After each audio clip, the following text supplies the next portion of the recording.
commissioner join us online here in a second with a bit of luck. But Kristen, will you go ahead and call the roll? Mr. Griffiths? Here. Mr. Schultz? Here.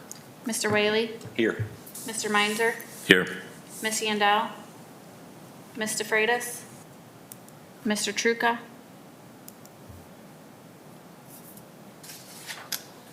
Okay, with that,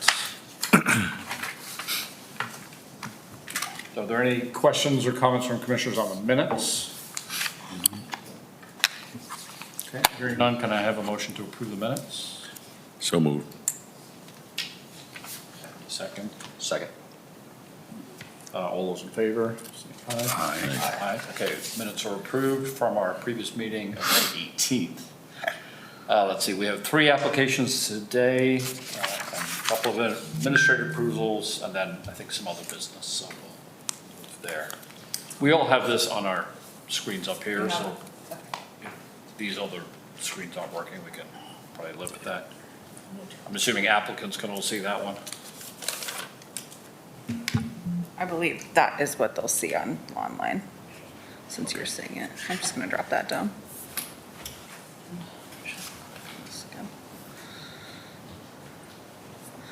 Okay, so the first one is for 134 East Adams Street, some alterations to exterior fencing. Go ahead. Yes, thank you, Mr. Chairman. We are starting with 134 East Adams Street, the Hubbard House, for some fence alterations. This is a contributing structure to the National Register of Historic Places. The structure was built around 1852. It's a fine example of Italianate-style limestone architecture within the city of Sandusky. It's also historical in the fact that it was shown on a 1854 drawing of significant Sandusky buildings. The Ohio Historic Inventory of 1982 states the following regarding important features of this structure: door lights, roof brackets, segmental pediments, stoops, side porch, original wrought iron fence, and a round front brick wall on side. The Ohio Historic Inventory of 1982, when this property was registered on the National Register of Historic Places, stated that this is an unusually fine example of Italianate style in limestone. It is shown on the 1984 drawings of the building Sandusky. Lester Hubbard was an early Sandusky merchant. He was later president of the Second National Bank who built the house. The applicant is seeking one of three items tonight. We'll start with item 1, which is to demolish an 80-foot brick wall along the sidewalk facing Wayne Street, shown as item 1 on the screen. They wish to replace 50 feet of this brick wall with Ohio limestone in like size to what's existing, and replace 30 feet of the 80 feet with an iron fence to match the existing front yard across the sidewalk area to the other fence line there. You can see that there is an iron fence that's existing. They wish to replace it with the same style, color, size, etc. Item number 2 is that they wish to demolish 20 feet of a wood fence and replace that with landscaping. And item 3 is to replace red slats in a chain link fence with green material instead of the red. There are a few guidelines in choosing fences that the Sandusky Preservation Guidelines offers us, and that's to solve privacy problems with wood or metal materials, which the applicant is doing so with 30 feet of the 80 proposed replacement of the brick wall. Ironically, our guidelines do mention to avoid brick masonry, masonry walls in general, and they do encourage planting strips for landscaping. So the applicant is hitting a few of the guidelines here tonight. We do feel that the transition from the brick wall to the iron fencing in the 30-foot portion will help bring out the architectural character, especially of the front porch area. Staff is supportive of that. And we also feel that the limestone material of the existing 50-foot fence does match the house more accordingly and is more historically accurate to what our guidelines deem appropriate. We also feel that the green fence instead of the red fence and the chain link, the material is more appropriate because it does match the landscaping more. It's not as bright of a color, not as eye-catching for a material that is not historically significant. So that being said, staff's determined this is an appropriate alteration, given that the fence is not deemed to be original. The alterations proposed do have a lot of positives to them, including showing off the character of the home a lot better. And the iron fence in our guidelines is stated as an encouraged way to go about a fence. So given that, the staff does recommend granting the certificate of appropriateness with the following conditions, and that's that all permits to the building, engineering, and planning departments are achieved before construction. Yeah. One additional comment that we mentioned in the report one more, I think you had it in here. There's a house across the street that has a very similar treatment with the iron fence close to, in front of the facade itself, so you can see more of that structure, and then the limestone fence providing a little bit of privacy in the yard. And it would be a very similar condition to this as proposed in the drawings from the applicant. If you look at early photographs, that brick wall is obviously a later addition, and it seems to be leaning, so. Yeah, that was our interpretation as well. Even though the brick wall is mentioned in the write-up, those write-ups were all done in the late 70s. Right. We don't believe it was an original No, wall. it's not. It's not original. Mr. Frederick, would you like to come speak to your application? Or address it, if you just come to the podium here, thank you. We just need your name and current address, and then. My name's Dan Frederick. My address is 49 South Main Street in Milan. My son Nicholas Frederick is here as well. His address is 1614 Milan Road in Sandusky. First of all, we're excited to be coming involved in Sandusky. I think it's a wonderful city, but we also realize the responsibility of owning a property such as the Hubbard House. We intentionally searched for a historic property, and I think we have the understanding and the commitment to maintaining its historical integrity and keeping it viable. So regarding the fence project, one thing that hasn't been mentioned is I think the fence, that the brick wall that's there is upon failure. I mean, the brick is all spalled off. They've tried to coat it, I think, maybe to make it look like a stone wall. It's been coated with some gray material over the years. That's all spalled off. There's some structural steel on the backside that's trying to keep it up. So I think the brick wall is on its way to a failure. And I agree that the comment of not being original or even close to original. I went over to the library, and Jeremy and I sat down and went through as many photographs as he could find about that address. And like 1958 was the oldest photograph that we could find that showed the wall. So I think the solution across the street is a more appropriate solution, and probably would have been the way it was done had it been built originally by the Hubbards, that stone wall. So I also agree with the staff that one of the most important architectural features of that house is the side porch, is the Wayne Street porch. And right now it's obviously either hidden by the wall or hidden by the bushes behind the wall that are tipping over the wall. And so we'd like to expose that architectural feature by moving that wall back to the corner of the building, so the whole side porch is exposed to Wayne Street as an architectural feature and a place for residents to sit up there and enjoy that rather than being behind the wall. We also feel that the wall itself makes for a really nice courtyard. I mean, that's the back two units will continue to be residential, and so that courtyard space in the back is really nice, and so that's why we would like to rebuild a more appropriate wall. So that's our goal there, and appreciate your consideration. It's interesting, both porches, the arches are reflected in the chimneys. Yeah. Have you noticed that? It's a wonderful house. It is. It really is a gem. And I certainly, are we ready for a motion? Are there any other comments, questions? Discussion, Mr. Chairman, I would say that this seems like they had me at limestone and iron, so this is awesome. So thank you for contributing and investing in a city like this. That's a neat building. You're a lucky guy and son, to have that. Yeah. Thank you. Okay. Perfect. Okay, I'm willing to entertain a motion on this particular application. I move that we approve this application. Second. Second. Any further discussion? Hearing none, clerk call the roll, please. Mr. Griffiths? Yes? Mr. Schultz? Yes. Mr. Whaley? Yes. Mr. Meinzer? Yes.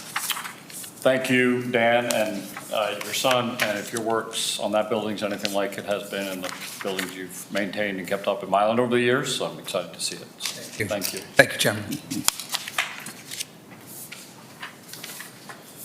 Okay, moving on. Next is application for porch construction, at 428 Wayne Street. Alex. Thank you, Mr. Chairman.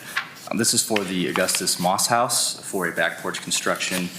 This structure is a contributing structure in the National Register of Historic Places. It's built around 1842. Little known information on this structure itself. We do know it's a Gothic Revival style building. It was put on the National Register in 1975. The Ohio Historic Local Inventory of 1979 states this regarding important features: gingerbread, verge boards, stone lintels and sills, bay windows on the south side, polygonal chimney pots, pendant and finial over front porch. And then the state level Ohio Historic Inventory of 1974 states the following regarding the history and significance. It's a limestone building in the Gothic Revival style. Basic form of the house follows a typical A.J. Downing form, a rectangular front with a steep gable symmetrically placed and a gabled roof. This document also mentioned this block of 3 houses shown on this map here provides a capsule of history in the 19th century styles and stone architecture in Sandusky by representing the Greek, Gothic, and Italianate styles in stone construction. The block epitomizes a most characteristic phenomenon in the development of Sandusky's 19th century appearance, which it still remains to a large degree. The applicant is seeking to add a new back porch to the structure around a future placed pool. The porch will be placed alongside the existing back deck, which we have pictures, which is historically significant, but it will not be attached to the deck or the structure of the house itself. The deck will be below the level of the existing porch, so there'll be steps going down, and then the house and the existing porch, the historic porch, won't be altered in any way. The new porch addition is a freestanding structure, for lack of better terms here. Sandusky Preservation Guidelines does have a few notes regarding porches and stoops, and that should be preserved in their historic forms, use a simple design, avoid drilling or cutting original stone materials, which the applicant is following, avoid brick as material for porch bases, so use a light colored stone if a stone is to be used, should be placed below the water table, and if supported on pillars, allow space between for adequate ventilation to keep materials dry. The porch will not be physically altering this historical structure, the porch or the house itself. Like I had mentioned, it is going to be detached. There won't be any drilling into stone or any historical structures of the porch. And the existing stone wall alongside Wayne Street is actually going to cover the new porch and the new pool. So the street level viewpoints will not be altered at all historically. So staff supports this request as it will have minimal impacts on the historic integrity of the structure as a whole and also the visual perspective. There will be additional permitting process prior to construction of this deck, which the applicant is aware of, and staff, based on these conclusions, supports granting the certificate of appropriateness with the following conditions, and that is that they get their permits through the building, engineering, and planning departments prior to construction. I'll add one additional comment. I had mentioned to the chair, Mr. Griffiths, that it's not incredibly clear whether we could have administratively approved this. I think since it's going to be almost invisible from the street, staff probably could have taken that power to administratively approve this. It is one of the most significant architectural residential structures in the city, so I think we were being a little cautious on that, so I just want to mention that comment. Okay, thanks. Do we have the applicant here? Hi, would you like to come and speak to your project? you just give us your name and obviously we know your address. Leanne Kumar, 428 Wayne Street. Thank you. Basically, our pool was approved previously. We're just looking to enclose the above-ground pool with a deck. It will be made of a composite material similar to Trex. It will be the same color as the existing porch, but not attached to it in any way, so it can be removed in the future by a new owner, or if we decide we don't want to keep it in the future. So it doesn't affect the appearance of the house from the front in any way, and it's camouflaged basically from the stone wall in the back. It's a considerable distance from our property line. We've worked very hard to maintain the historical integrity of our home throughout the years, so. Perfect. Thank you very much. Any questions from members of the commission? It seems to me this is a good time to talk about the pool. Yeah.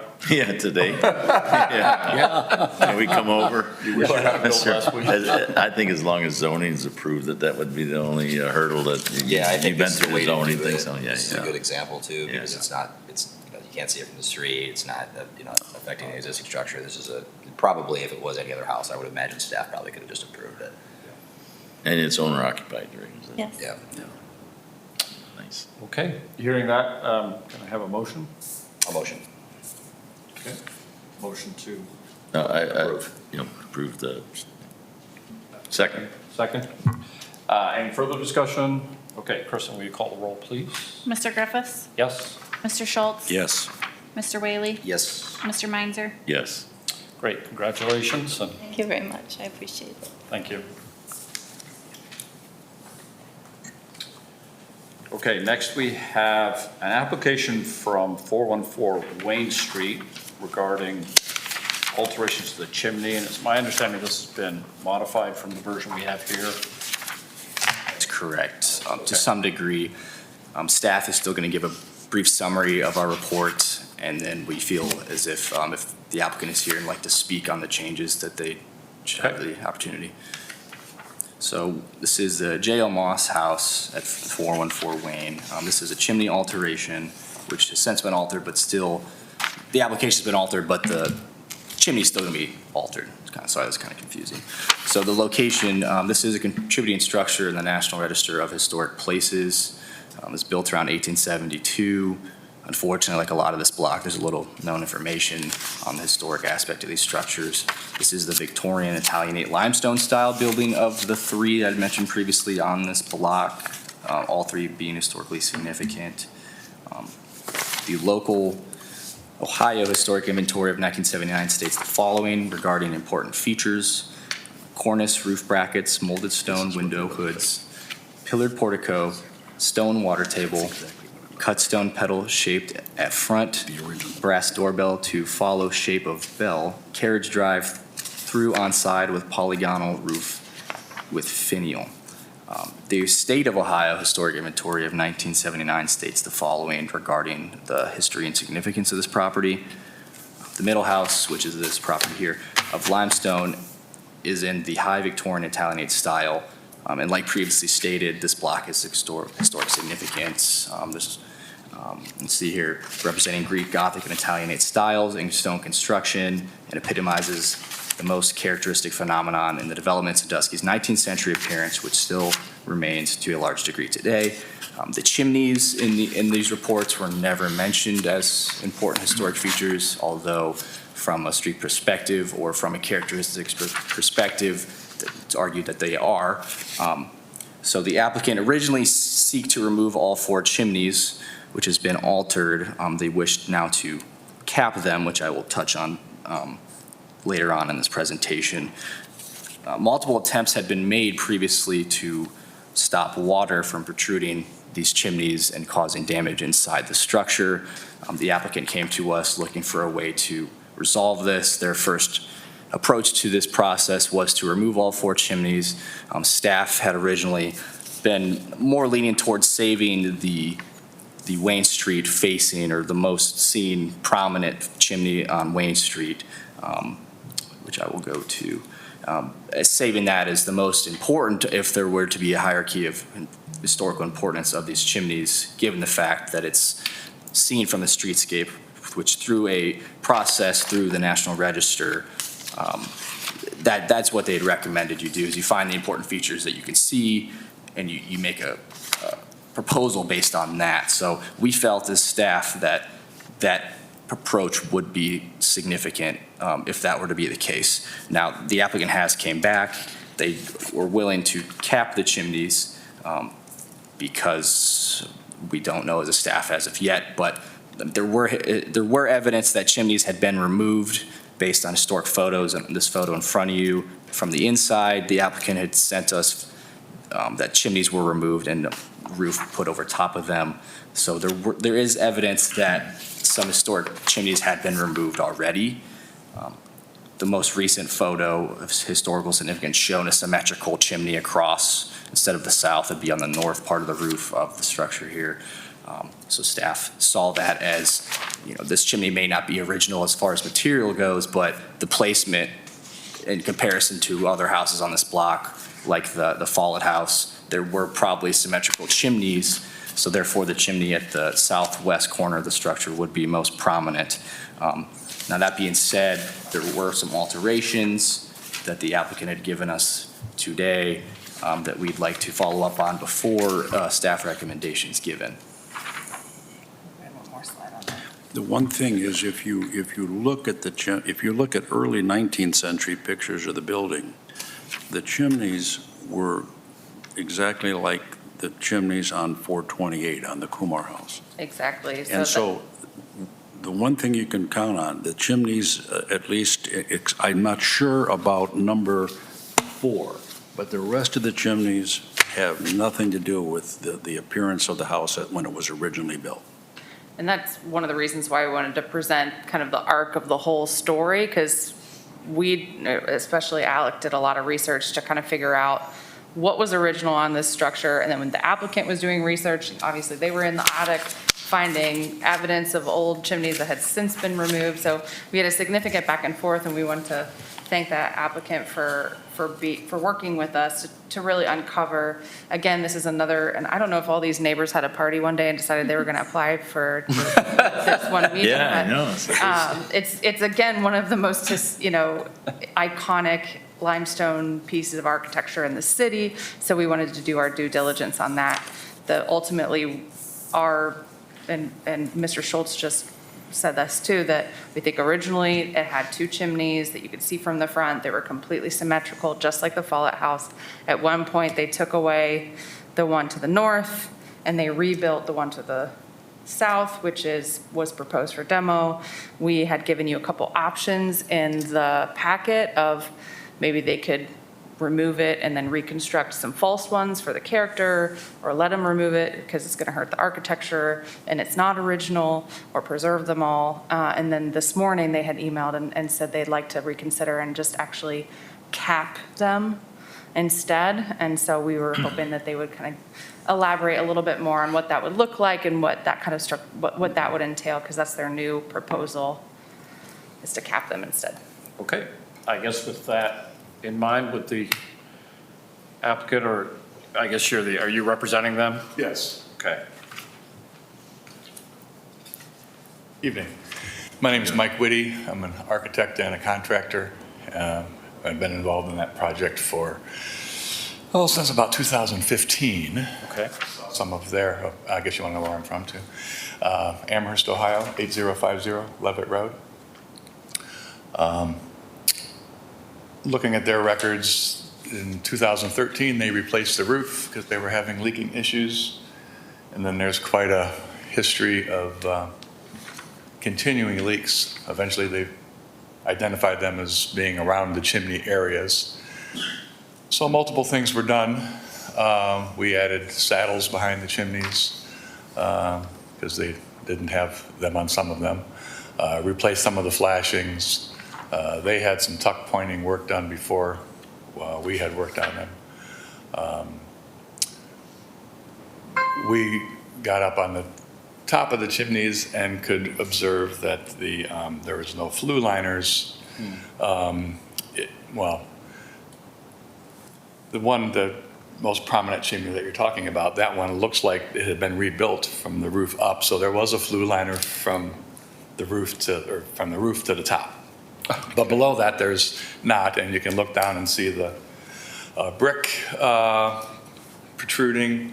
They find crumbs in the fireplace, and the office that's right underneath that chimney, we have patched and repaired the plaster on multiple occasions, and we just can't seem to stop the water from coming in. So we did,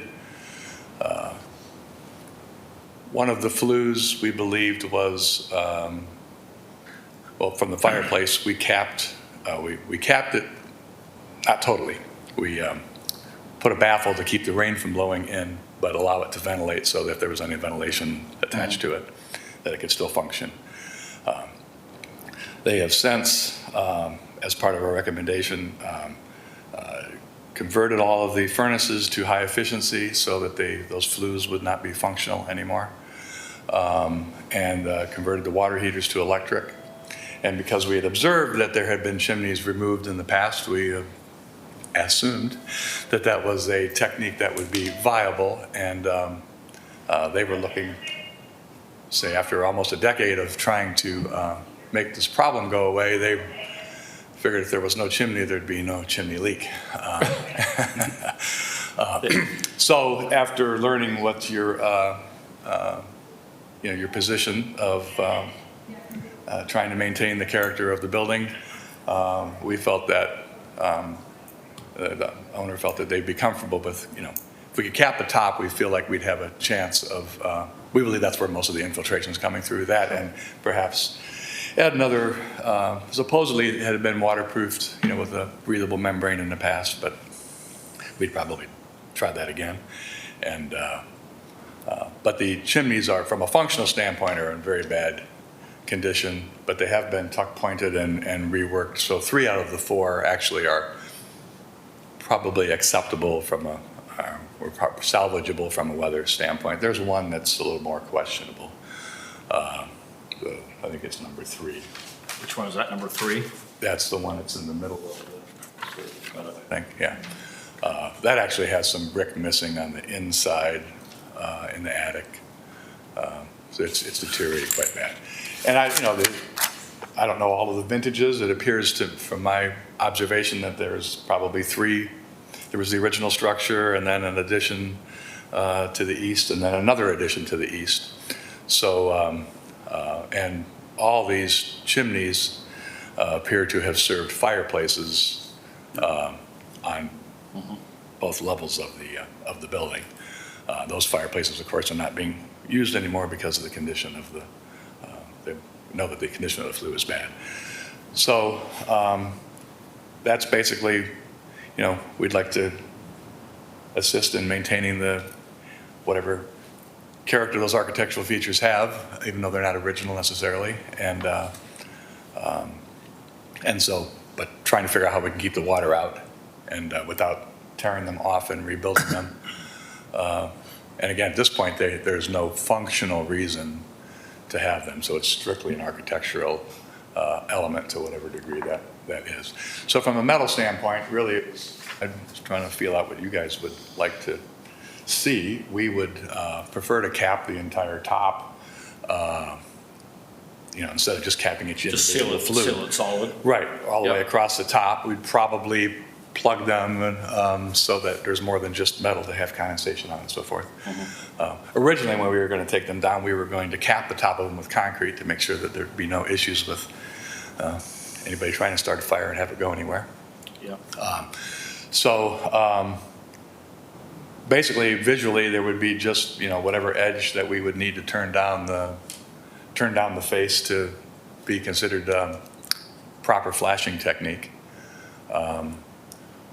Probably painted metal would be their preference. I suppose, other materials could be considered if they Wouldn't needed to be, be. I mean, whatever you cap them with, it wouldn't be any more obtrusive than the caps that are on there now. Right, yeah, I think they've gone through some iterations, right? They tried to put, the spark arrestor type caps. They probably just put the lid on, and then it looks like they have some expanded metal around it.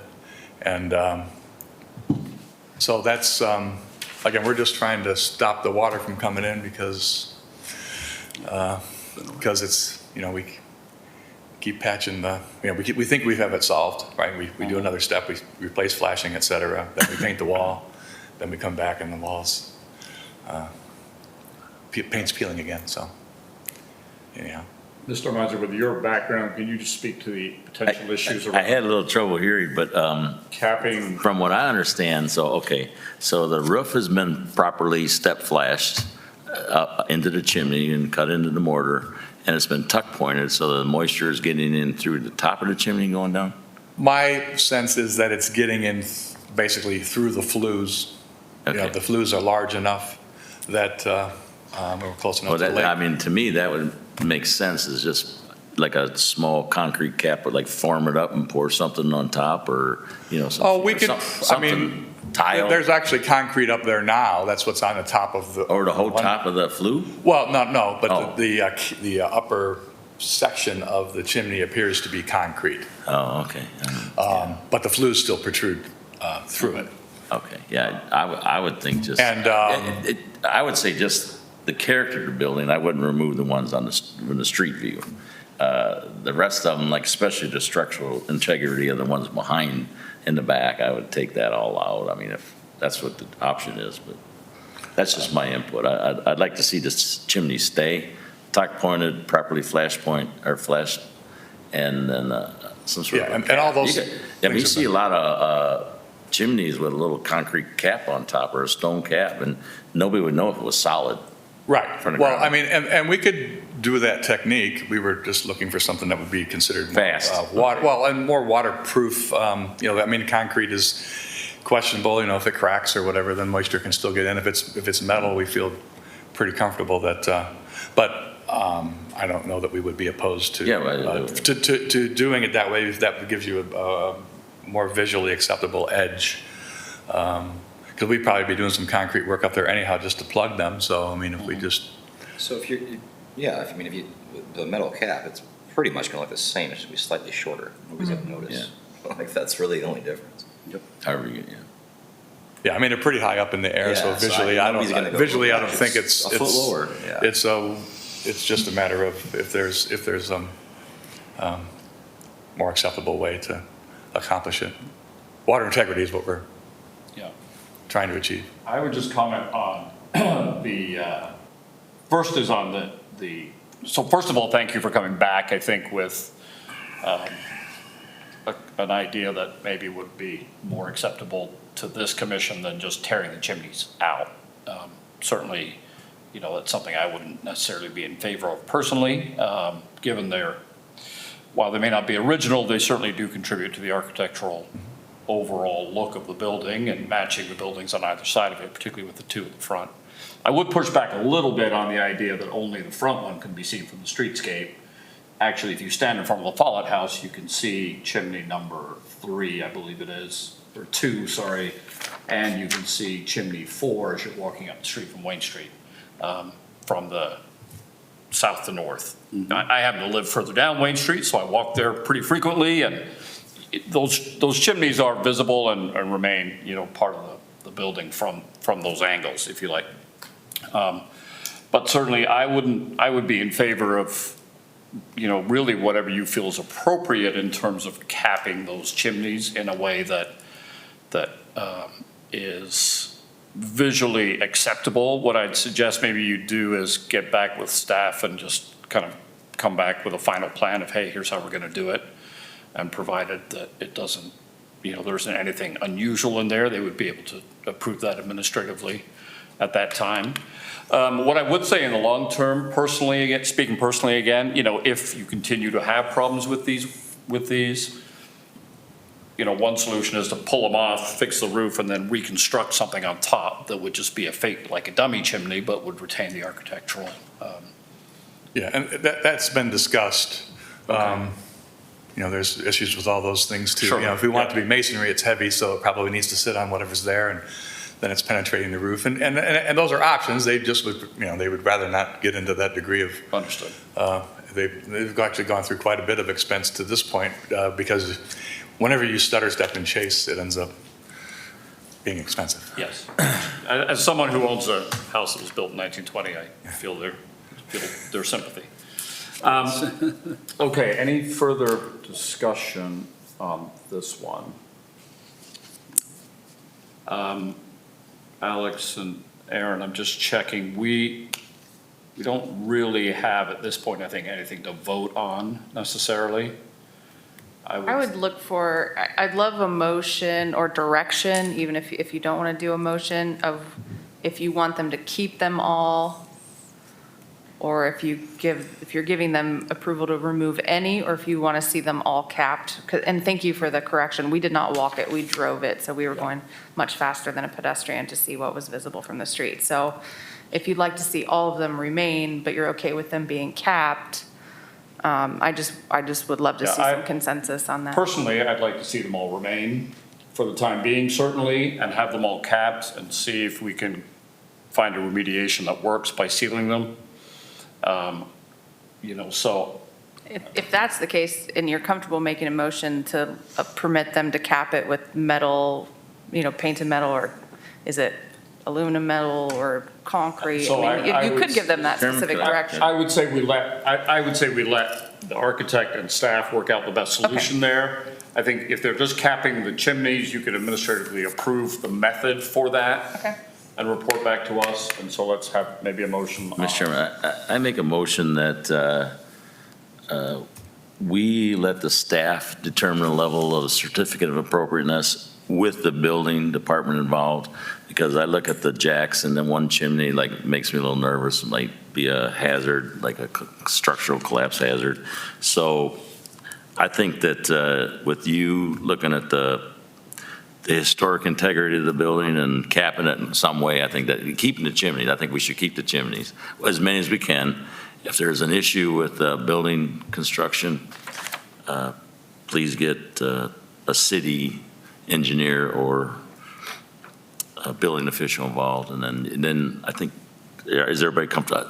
My motion is to let staff decide and approve, and the owners and administration staff to work together. Just for clarity, we're saying we're gonna cap all the chimneys as a first choice. If the one that we think, which I believe is chimney number 4, is that, or no, it's I think it's chimney number 3. 3. Is If the city engineers determine that that structurally is hazardous, staff can, in consultation with them, approve the removal of that chimney. And then staff will work with you on the appropriate method for capping the chimneys. So I'll second his motion. That's ready to go. Kristen, do you have a version of that you can read back to us that might make more sense than us rambling, or not? You're gonna have to work on that I one. could give it a try, but I prefer, I guess, whoever made the motion to say what it. Mr. Chairman, I think that staff understands what our feelings are towards this, so I would make a motion that the administration grants a certificate of appropriateness granted on our guidelines that we just talked about. Is that too hard?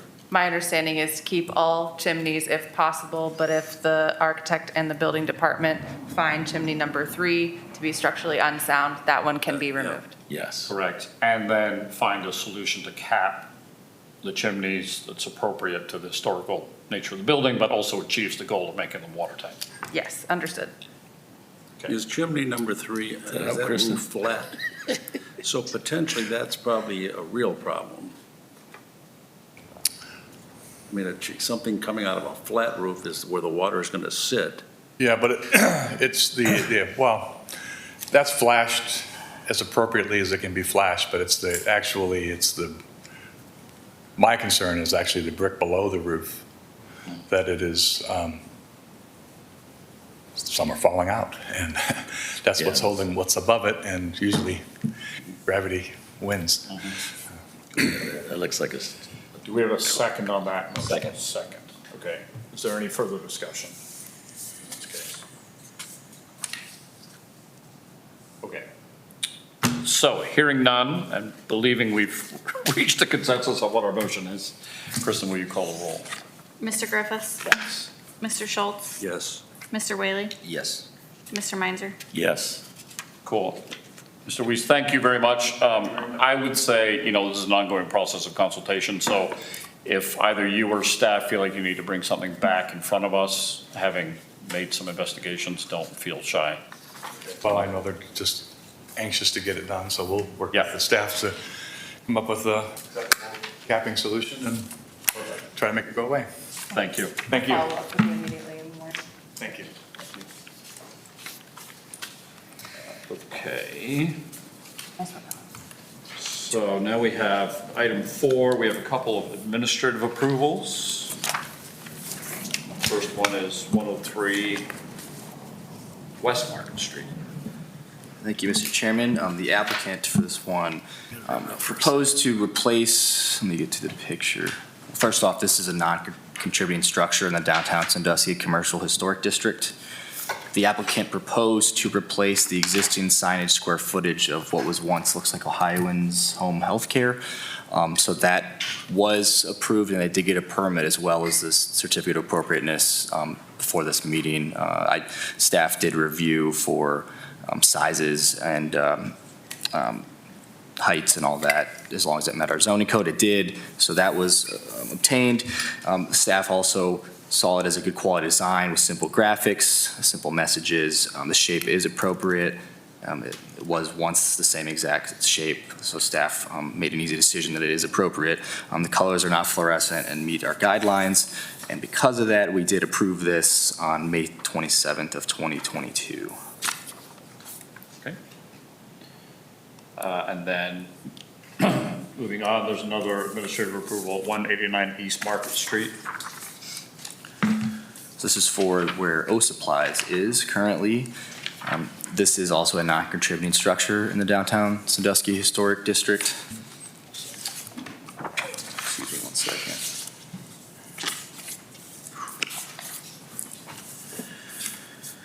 So this also did meet the zoning requirements by quite a significant amount. Similarly to the 103 West Market application, staff saw this as a good design, simple graphics, simple messages. It's not internally illuminated. The shade is appropriate. The colors are not fluorescent. This did get zoning approval. And because of that, staff did grant administrative approval on June 6th of 2022. Okay, thank you. Other business?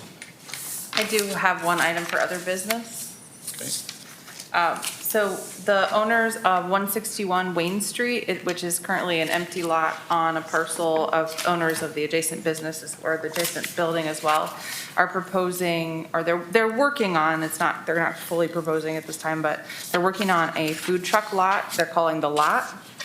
And there's a couple questions that they brought to our attention, actually yesterday, that I was like, well, we don't have enough time to do a report and get you on the agenda, but let me just see what the commissioners say about this idea, and then we'll move forward.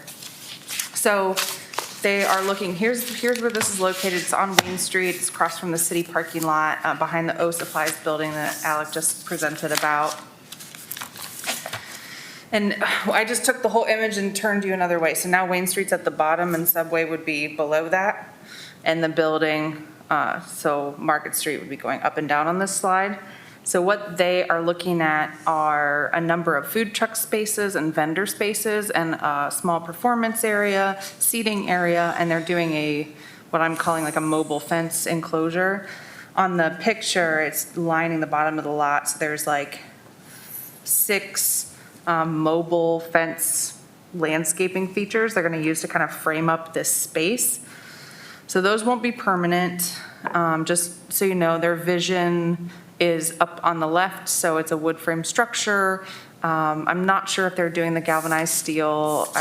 Cindy was telling me about their vision, and she said it's like this, but without the steel. So they have started building them. They're actually on casters, so they'll be heavy enough that they won't roll away. They're not permanent, so we're totally comfortable approving those administratively because they're not permanent and by any means. It's a little vague in the zoning. We feel comfortable. We've been working with the building department and making sure in Public Works to make sure that they feel that they're safe and they're not going to go rolling away. And I think they'll do a good job framing that space from a design perspective to really make it feel like somewhere that you want to hang out. They are also proposing a shed on this lot. So if you look at the diagram, there's a red circle kind of at the top left. They're hoping that some of their vendors will want to stay year-round, and they'll be able to get some traction with their customers to be there on a longer-term basis, maybe not during an ice event or in February, but in general, if it's nice. So they are wanting to put a structure on there where they can create a vendor space that's is more conditioned.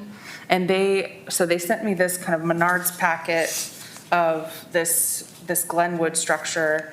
And I asked if there's a couple other ones in here that look a little bit more like a house, or they have a little bit more architectural character. They said that this one was the best because it has the 6-foot tall door. It has a full-size door that people could actually enter.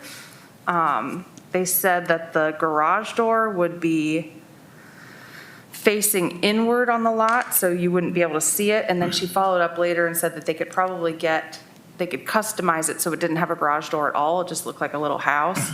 I did notice in the packet that the windows are optional. So I would push them to make sure that they get windows, that they have trim on the windows. And then they said that they're gonna do a metal roof. And from my perspective, a metal roof is gonna have a lot more character and look more appropriate at that location than this picture, which looks very much like a suburban garage, single-family car garage.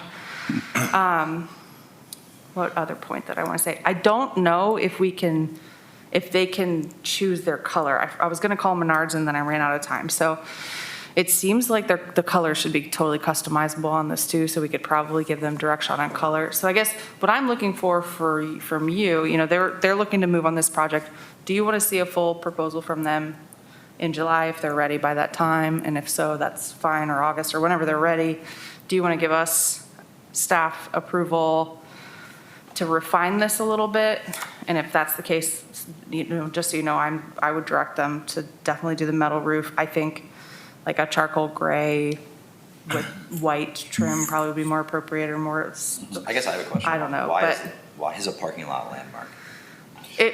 So the historic district, it says any construction of any kind, so like the changing of the character. I mean, right now, I didn't put a street view on this, but if you walk past this on a regular basis, it's a loading dock, it's a parking lot. It's got weeds growing up, so That makes sense. beautifying this lot is gonna be an improvement, and if you are comfortable with us just directing them, that's fine. It's not a permanent structure, Right. So that, I guess, would be my take, is it falls within our purview because it's in the historic district. Yeah. However, there are no permanent structures. They're not making any alterations or additions to a permanent structure. Correct. They're not changing an architectural feature Correct. of a building that contributes. So I think in my view, provided you're happy as, the city planner, that this meets, first of all, the kind of general guidelines. It fits in with the general city plan for what we want downtown, and it's not impacting an historical structure, then I think an administrative approval would be appropriate. That's my take. So moved. Any thoughts on that? Yeah? I agree. Okay. Does that make sense? Yeah, that's really helpful. Okay. Do you have any design comments on either the features I shared, from your perspective? Not what you like or don't like, but what would be contributing to the character of the downtown? Like limestone. More limestone. No. That's fair. Wrought iron fence.